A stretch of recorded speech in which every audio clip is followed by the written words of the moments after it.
Hey guys, what's up? So today we'll be talking about entry triggers. So let's get on with the video. Yeah.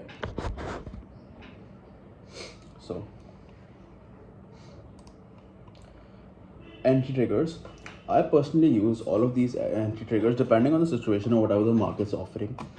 With enough experience, you'll know that which one to use, what to do, etc. Candle close.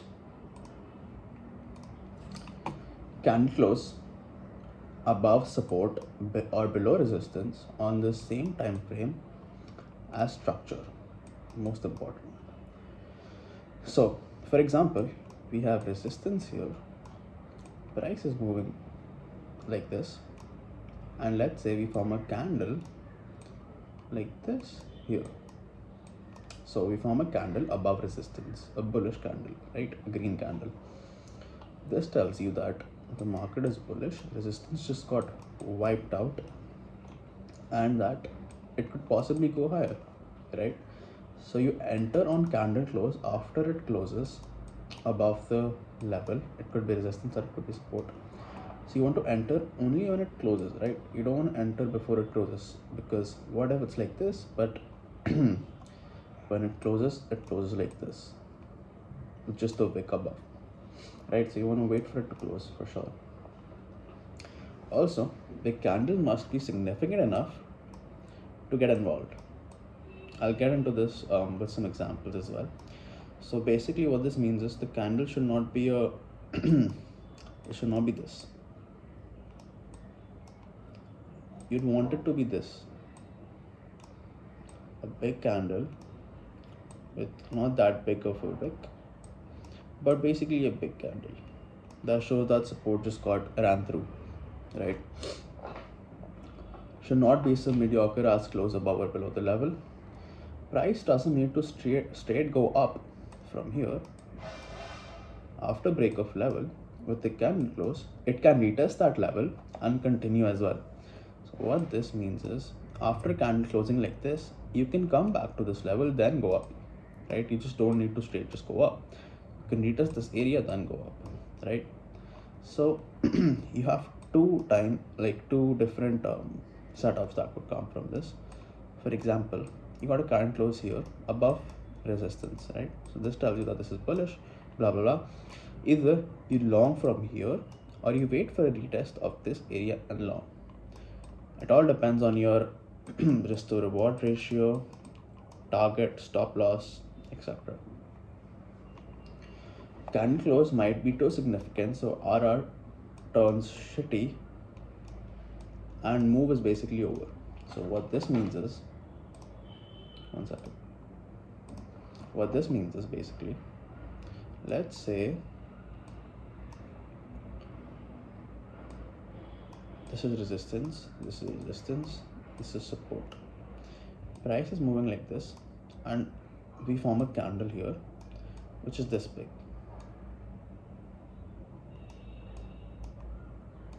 Right? If a candle closes like this, you definitely don't want to enter here because your resistance is here.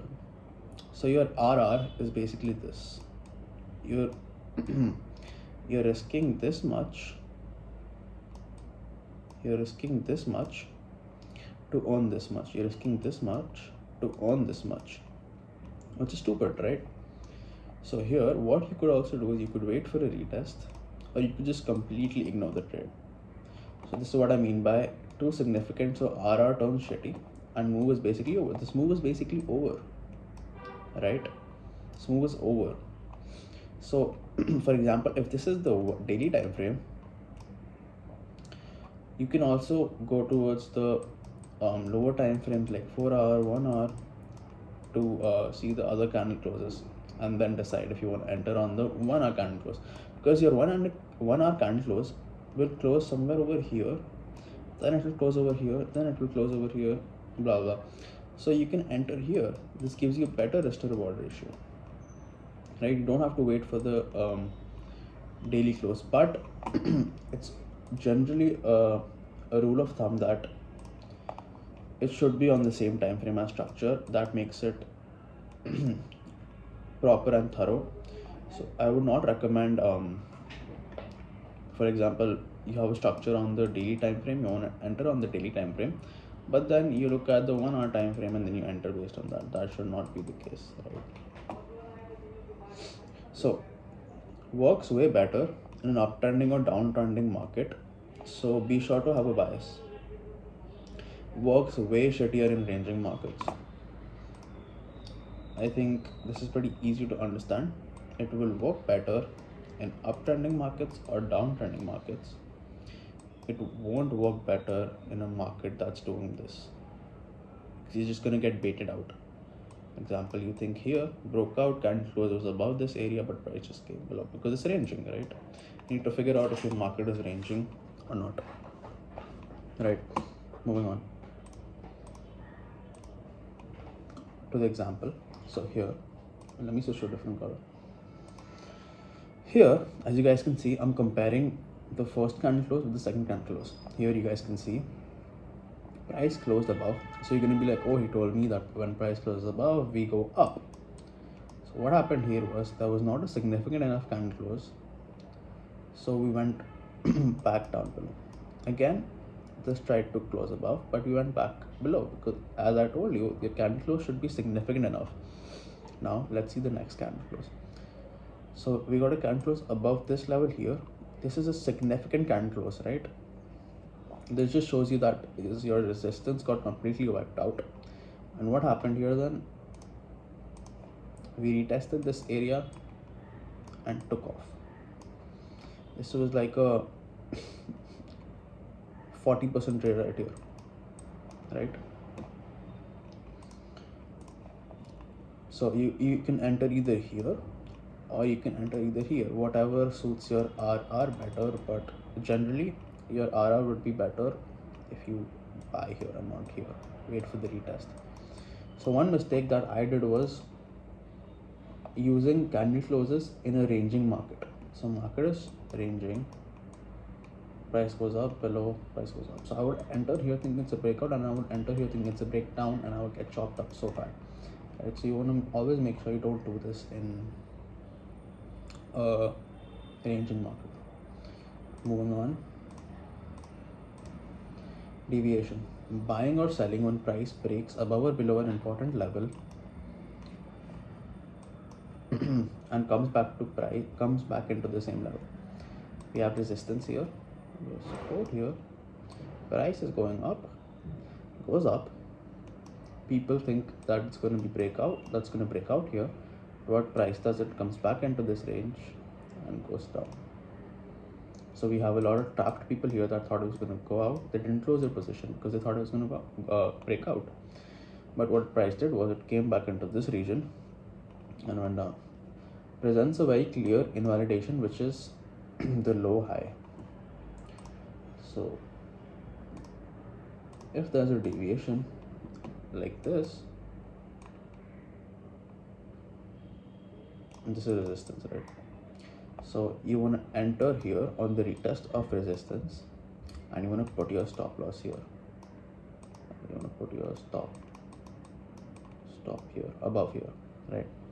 So it provides a clear invalidation. Same for the opposite. This is support, price comes here, price falls back into the region, goes up. This is support. Put your stop loss here. You see probably this setup all over Twitter, nothing new. Basic premise is trapped traders right here. Trapped traders extort them, take all their money. Trapped people close their position.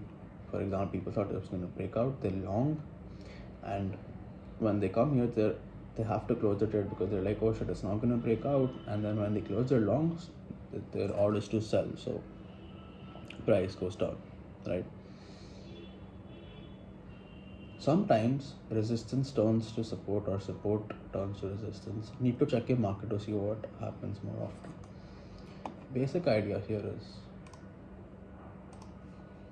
sometimes you don't get a deviation often. You will get it when your market is ranging and not when your market is trending. So this is like the most important part, right?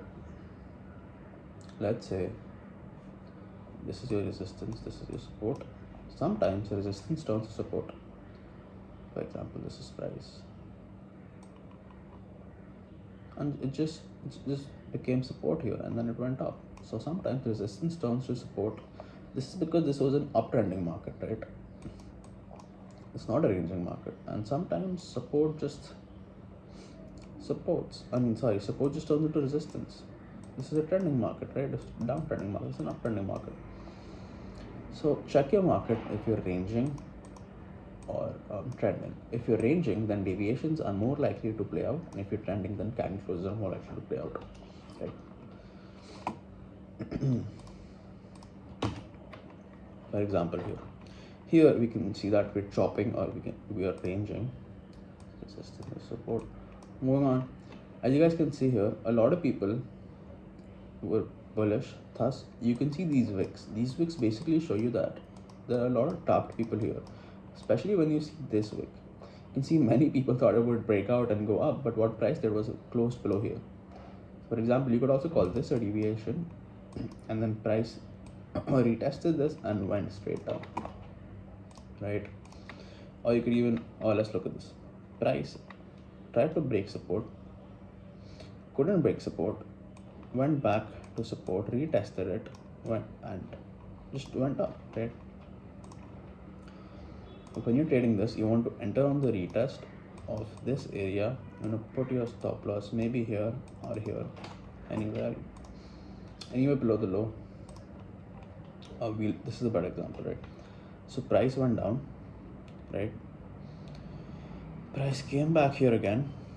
Suppose you put your long entry here and you put your stop somewhere, not exactly here, you want to put it somewhere here, and then price comes and then goes up and you make some money, and then it went to actually, like, I think you can't even see here, but went to 111k, right? Or 112, whatever. So that is how you play the deviation setup. Let's go to break-in structure. A break-in structure takes place when support turns into resistance and resistance turns into support, what I was just telling you. This can also be used with trend lines. Entry and invalidation are easy to spot out. So basic structure. By the way, I would recommend you guys draw this in your notebooks or whatever, so that you guys get a better idea of what it is. Break-in structure. Resistance and support. Price is going down. Support turns into resistance and goes straight down. This is the opposite of a deviation. Deviation is when price goes and comes back and then goes up. Deviation, and this is break-in market structure, right? Entry and invalidation easy to spot out. So I'll tell you guys on the next slide. So here we have a break-in structure. This was resistance and this was support. Price comes, breaks this, and then goes down, right? And so you're thinking, okay, there's a break-in structure. What do I want to do here?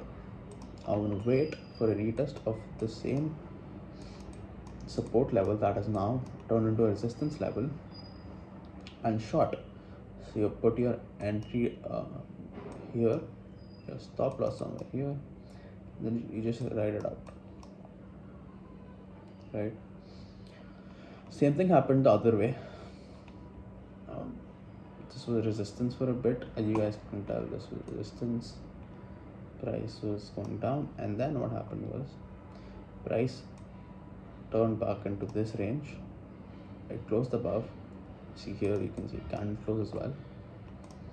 And then what happened was this was a resistance, right? And this was support.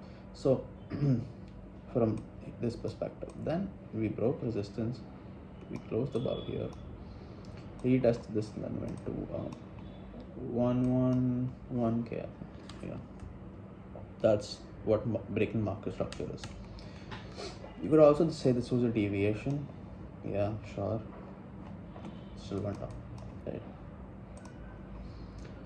Top down approach. This is the most difficult approach, and I think most people that you see on Twitter also use this approach. For example, SC, EXO, and many others. I think even Main Trade mean taking entries at high time frame levels by using low time frame entry triggers. So basic outline is identify high time frame area. This is the daily time frame. Wait for price to reach here on the daily time frame. Then check your 1 hour, 4 hour time frames,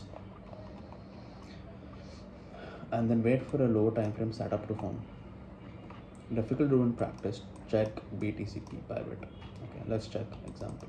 Difficult to do in practice, very difficult. I'll show you why. How do I exit this? Okay. So go here. So I'll show you this. So this is the Bybit chart. So here we can see that price deviated above the all-time high area here and then came back in this area. So you're bearish because price closed back in this area. Now as soon as this your price closes here, this candle forms, this one, you'll be like, oh, it's bearish, closed below our all-time high area, right? That's what everybody would think. Now if you go to low time frames, you can see that price did not straight go down like this, but it retested this area and then went down, as you can see from the wick. So how will you catch this move, this retest? Go one time frame lower, and as you guys can see, same area right here. What price did was it broke down, retested this area and then went down. So you want to enter here, invalidation above this area, actually this area, and your take profit area somewhere here, right? This is playing out right now. On the daily time frame, you would probably not be able to catch the move because it looks like it straight just went down. But if you go one time frame lower or even two time frames lower, you can see that you had plenty of time to enter, right? And even one more thing you guys can look at is we closed below resistance, so this is bearish, so it should show some signs of bearishness as price did rightly here. Remember this area one, so somewhere here, right? So as you guys can see, price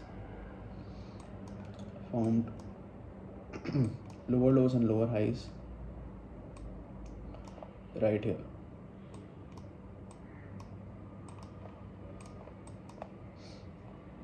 As you guys can see, right? This should tell you that okay, price is showing me signs of a downtrend right here, and that's our resistance, so I'm going to short. So you want to wait for this and then you want to enter here and damn, it goes down. That's exactly how you want to trade this. That's it guys, thanks for watching.